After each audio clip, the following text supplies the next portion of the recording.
बच्चों, आज हम 9th क्लास के चैप्टर 1 संख्या पद्धति के बारे में पता करेंगे। संख्या पद्धति, नंबर सिस्टम।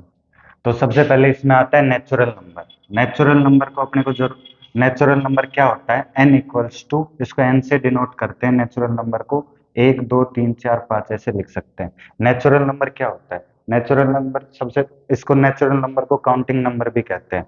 काउंटिंग नंबर क्यों कहा कि जब सबसे पहले बच्चा छोटा होता है उसको काउंटिंग एक से ही सिखाई जाती है, 1 2 3 4 5 ऐसे ही सिखाई जाती है। अपने को काउंटिंग नंबर की जरूरत क्यों पड़ी, काउंटिंग नंबर की इसलिए जरूरत पड़ी कि भाई अपने समूह में कुछ बच्चे इकट्ठे हैं, उनको गिनने के लिए, अपन कहीं वजन नापने जाते हैं तो उसको पता करने के लिए, किसी भी बच्चे को बेसिक ज्ञान होने के लिए संख्याओं का पता होना चाहिए, इसलिए इसको नेचुरल नंबर या काउंटिंग नंबर कहा गया।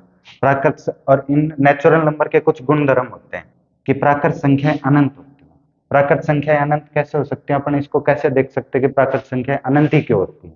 देख, अपने अपने एक 5th क्लास के बच्चे से पूछेंगे तो उसको काउंटिंग ज्यादा से ज्यादा कितने तक आ सकती है, 1000 तक, 1000 तक आ सकती है। अपन उसको पूछेंगे भाई तेरे को 1000 तक आती है, उसके लिए 1001 अनंत नंबर हो सकता है।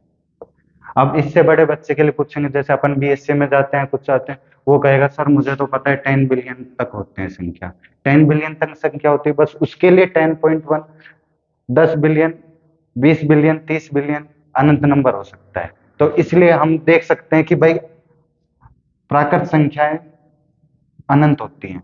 अब दूसरी इसकी नेचर है कि सबसे छोटी प्राकृत संख्या 1 होती है। ये तो हमको पता है कि प्राकृत संख्या, हम सबसे पहले काउंटिंग सीखते हैं वो 1 से स्टार्ट करते हैं, तो सबसे छोटी प्राकृत संख्या 1 ही होती है। 1 से छोटी हम प्राकृत संख्या नहीं मान सकते। अपन जैसे 0 नहीं मान सकते, 1/2 प्राकृत, ये प्राकृत संख्याएं नहीं होती। ये संख्याएं तो होती है बट ये प्राकृत संख्या में अपन इनको नहीं गिन सकते।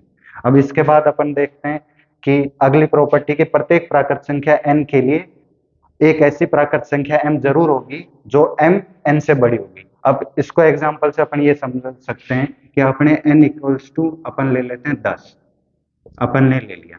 अब इससे अपन ये सिद्ध कर सकते हैं कि अपन 10 के लिए ऐसी 1000 संख्याएं होंगी या अनंत संख्याएं होंगी जो इससे बड़ी अपन ज्ञात कर सकते हैं। जैसे देखो 10 + 1 11 हो गया। अब 11 को अपन +1 करेंगे तो 12 हो गया। तो इससे यही निकलता है कि अपन, अब ऐसे देख लो 10 करोड़ है, 10 करोड़ में एक जोड़ दे या 10 करोड़ ही जोड़ देते हैं, 10 करोड़ जोड़ देंगे तो 20 करोड़ हो गए। इसके बाद भी अगर अपन संख्याएं पता करना चाहते हैं 20 करोड़ के बाद भी, तो इससे बड़ी हजारों या अनंत संख्याएं प्राप्त कर सकते हैं। तो इसका सेंस यही निकलता है कि प्रत्येक प्राकृत संख्या जो होती है n होती है। अपने को कोई भी प्राकृत संख्या n दी गई है, जैसे 100 दी गई है, तो अपने को बोले कि भाई बच्चे कि 100 के बाद कितनी प्राकृत संख्या आ सकती है, तो अपन इसका जवाब यही देंगे कि n, कोई भी 100 नंबर है इसके बाद हम अनंत प्राकृत संख्या ज्ञात कर सकते हैं। इसका कोई डेफिनेट आंसर नहीं आएगा, इनडेफिनेट आंसर आएंगे। अब अगला प्रॉपर्टी है कि दो प्राकृत संख्याओं का योग भी एक प्राकृत संख्या होती है। ये अपन कैसे देख सकते हैं, देखो प्राकृत संख्या अपन ले लेते 1 + 2 = 3 हो गया। ये प्राकृत संख्या है, ये भी प्राकृत संख्या है, ये भी प्राकृत संख्या है। तो अपन इसको ये लिख सकते हैं कि p अगर प्राकृत संख्या है प्लस q भी प्राकृत संख्या है, तो p + q हमेशा प्राकृत संख्या ही होगा, इसका योग भी हमेशा प्राकृत संख्या ही होगा।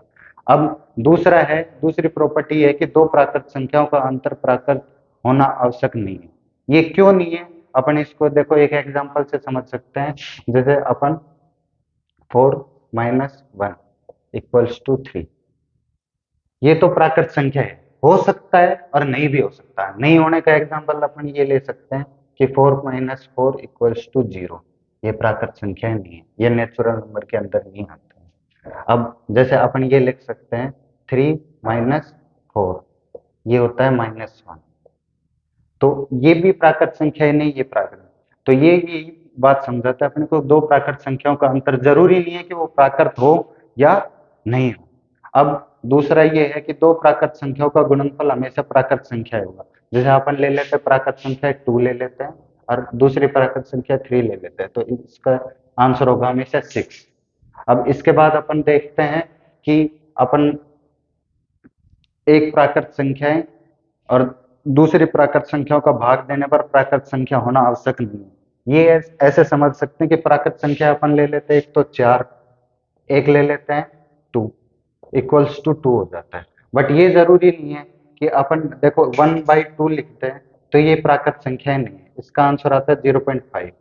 ये 0 और 1 से बड़ा है, ये 0 और 1 के बीच में आता है, 0 और 1 से छोटा है, इसके अंदर आता है, तो ये प्राकृत संख्या नहीं है।